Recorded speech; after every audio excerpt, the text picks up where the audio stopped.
nongeye kubaha ikaze n'abasuhuza abakunzi ba OGTV aho muri hose, amahoro y'Imana aba nawe impande enye z'igihugu, amajyepfo, amajyaruguru, iburasirazuba, iburengera bwaryo. Nibagiwe nawe uri mu mujyi wa Kigali, mwese aho muri hose amahoro y'Imana abane nawe. Ibiganiro se cyangwa se ikiganiro cy'uyu munsi cyangwa se musanzwe mumenyereye akaba ari Star Voice nk'ibisanzwe, aho mumenyera amakuru agiye atandukanye y'ibyamamare ndetse n'abandi bantu bagiye batandukanye ukayamenyera kugira icyo nagusaba kano kanya bana nanjye ukora subscribe, like, share kugira ngo tujye dukomeza tubana neza gatanu kuri gatanu.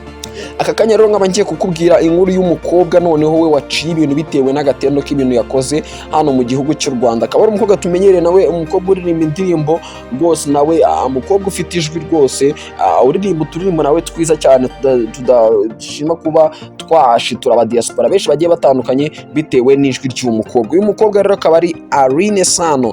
Alyn Sano rero yagaragaye se cyangwa kugatangaza ibintu byatunguye abantu benshi cyane bakabyibazaho, ariko akaba yaragerageje no kuba yabahereza ubusobanuro.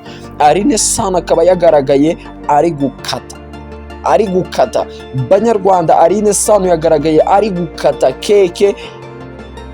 Ni ibintu biteye isoni nanjye kuba nabivuga, gusa Alyn Sano yagaragaye ari gukata keke y'igitsina gabo. Keke arikoze mu gitsina gabo rwose, bigaragaza nk'aho arimo arayikata ku mutwe w'imbere. Ni ibintu byavugishije abantu batari bake cyane, kubera ko abantu bose bibashijeho ibi bintu Alyn Sano ari gukora bishingiye ku gisi cyangwa se bishatse kuvuga iki kuba yafata ibi bintu akabikora.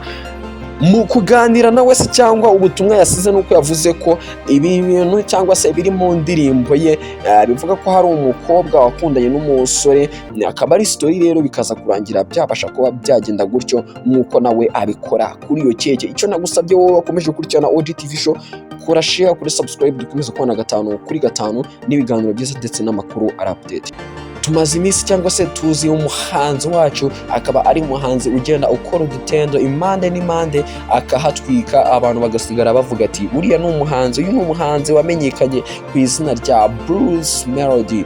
Bruce-melodie rero akaba ari umuhanzi ukunzwe mu gihugu cy'u Rwanda, tutibagiwe no hanze y'igihugu cy'u Rwanda.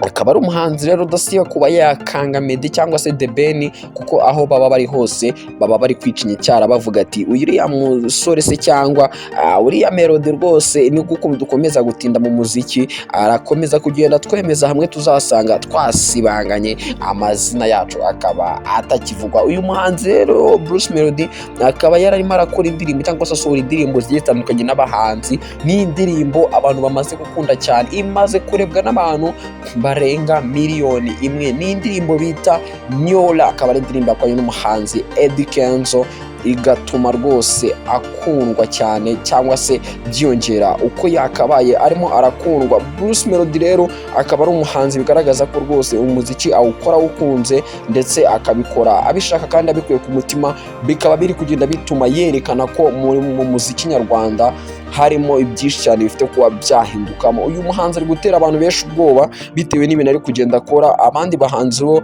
bari guhabuka birenze no kuba bahabuka. Bruce-melodie rero tumumenyereye ku ndirimbo nyinshi cyane. Bruce-melodie niyo rero indirimbo bita Katapena irakundwa bya hatari. Katapena yararebwe rwose uko byagaragaye, ni indirimbo yakunzwe twavuga ngo nayo yatumye izina rya Bruce-melodie ku mugabane wa Afurika wundi, yaba Afurika y'Epfo cyangwa se ahandi hose amenyekana noneho ku rwego ruri hejuru. Bruce-melodie rero noneho akaba yakoze agashya akaba ari agashya rwose noneho katangaje abantu benshi bakibaza ese noneho ibi bintu koko nibyo cyangwa se ntabwo ari byo. Ariko ndababwira ko Bruce-melodie agiye gusohora indirimbo na Innos wo mu gihugu cya Congo, wakoranye collabo n'indirimbo muzi ya Diamond na Innos. Iyo ndirimbo bakaba bayita yope rwose, n'indirimbo yahatwitse nayo irahashumika abantu bose baremera. Akaba rero agiye gukorana iyi ndirimbo na Bruce-melodie. Urumva ko ari ibintu biba byaramaze kuba byarafata indi ntera. Bruce-melodie ni umuntu umaze kwerekana ko afite impinduka muri music nyarwanda kandi ari umuntu uri gutera imbere ku buryo bwihuse. N'ubu ngubu ari kugenda akora ibitaramo bigiye bitandukanye, yaragiye Paris, bakamutumira he bitewe n'ukuntu arimo aratanga umuziki, koko ukumva ko ari umuziki arimo aratanga. Icyo nagusabye wowe wakomeje gukurikirana OGTV-show, kora share, kuri subscribe, dukomeze kubona gatanu kuri gatanu n'ibiganiro byiza ndetse n'amakuru ari update. Ciao ciao, wakoze kubana nanjye.